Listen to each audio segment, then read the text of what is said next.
It was a massive display of women's determination and empowerment. Women and girls of all ages and sizes were out on the streets of Chile's capital.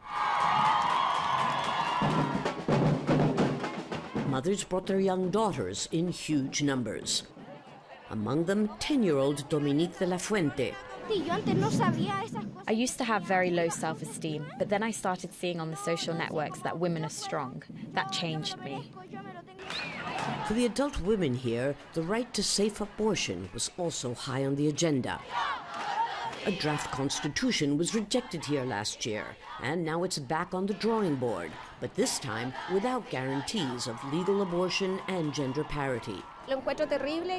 It's terrible, and it's even more terrible that the ones who are weighing in on this are men.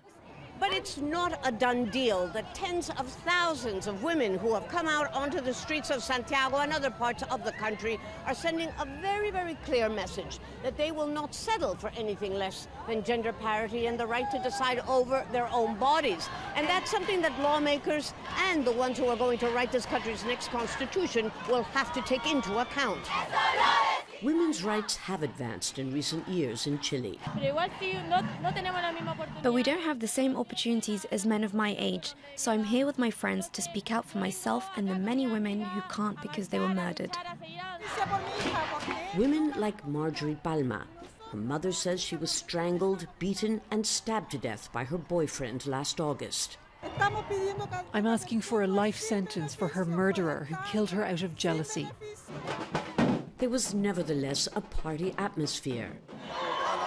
But suddenly a group of people described by the crowd as antisocials tried to disrupt the march, throwing glass bottles, stones and sticks. Several were injured. They're ruining a beautiful day and march. They have no right. It's unclear just who they were, but the incident seems to underscore that women in this country, as in most of Latin America, still have a long way to go to achieve what they're fighting for. Lucia Newman, Al Jazeera, Santiago.